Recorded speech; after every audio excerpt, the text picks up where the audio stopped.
ಮಹಾಗಣಪತಿಗೆ ನಮೋ ನಮೋ. ನಿನ್ನ ಪಾದ ಪದ್ಮಗಳಿಗೆ ಶಿರಸಾಷ್ಟಾಂಗ ಶತಕೋಟಿ ನಮಸ್ಕಾರಗಳು ತಂದೆ.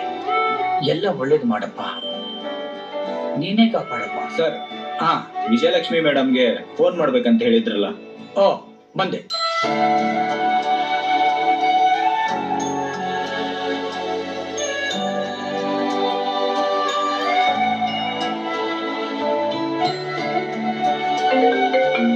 ಪುಟ್ಟರಾಜ್ ಅವರು ಇವಾಗ ಯಾಕೆ ಫೋನ್ ಮಾಡ್ತಿದ್ದಾರೆ? ನಮಸ್ಕಾರ ವಿಜಯಲಕ್ಷ್ಮಿ ಮೇಡಮ್ ಅವ್ರಿಗೆ. ನಮಸ್ಕಾರ ಪುಟ್ಟರಾಜ್ ಅವ್ರೆ. ಏನು ಇದ್ದಕ್ಕಿದ್ದಾಗೆ ನನಗ್ ಫೋನ್ ಮಾಡ್ಬಿಟ್ಟಿದ್ದೀರಿ? ಏನ್ ಸಮಾಚಾರ? ಮೇಡಮ್ ಅವರೇ, ನಾನು ಯಾಕೆ ಫೋನ್ ಮಾಡಿದ್ದೀನಿ ಅಂತ ನಿಮ್ಗೆ ಗೊತ್ತಿರುತ್ತೆ ಅಂತ ಅನ್ಕೋತೀನಿ. ಖಂಡಿತವಾಗ್ಲೂ ಗೊತ್ತಿದೆ. ನನ್ ಮೊಮ್ಮಗ ಎಲ್ಲ ಹೇಳಿದಾನೆ. ಪುಟ್ಟರಾಜ್ ಅವ್ರೆ, ಅವನೇ ಎಲ್ಲ ನೋಡ್ಕೋತಾನೆ, ನೀವೇನು ಚಿಂತೆ ಮಾಡ್ಬೇಡಿ.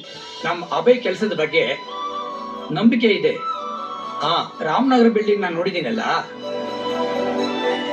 ಆದ್ರೆ ಇದು ನನ್ನ ಮಗಳಿಗೆ ಅಳಿನ್ಗೆ ಕಟ್ಕೊಡ್ತಾ ಇರತಕ್ಕಂತ ಮನೆ. ತುಂಬಾ ಎಕ್ಸ್ಪೆಕ್ಟೇಷನ್ಸ್ ಇದೆ. ನೀಟಾಗಿ ಟೈಮ್ ಸರಿಯಾಗಿ ಮಾಡ್ಕೊಡ್ಬೇಕು. ನೋಡಿ ಪುಟ್ಟರಾಜ್ ಅವ್ರೆ, ಕೆಲ್ಸ ಅರ್ಧಂಬರ್ಧ ಆಗಲ್ಲ. ಅಭಯ್ ಅವನ 100% ಕೊಡ್ತಾನೆ. ನಾನು ಹೇಳಿದ್ರು ಹೇಳ್ದೆ ಇದ್ರು ನಿಮ್ಮ ನಿರೀಕ್ಷೆನ ಮೀರಿ ಅವ್ನ್ ಚೆನ್ನಾಗ್ ಕಟ್ಟಿಸ್ಕೊಡ್ತಾನೆ. ಸರಿ ಮೇಡಮ್. ಆದ್ರೂ ನಿಮ್ಗೋಸ್ಕರ ನಾನೊಂದ್ ಮಾತು ಹೇಳ್ತೀನಿ, ಯೋಚನೆ ಮಾಡ್ಬೇಡಿ. ಅಷ್ಟಾದ್ರೆ ಆಯ್ತು ಮೇಡಮ್. ಅಂದಾಗೆ ಎಲ್ಲ ಕ್ಷಮ ತಾನೆ? ಎಲ್ಲ ಕ್ಷೇಮ. Okay, thank you madam, thank you very much. Krishna, next meeting ಏನಿದೆ?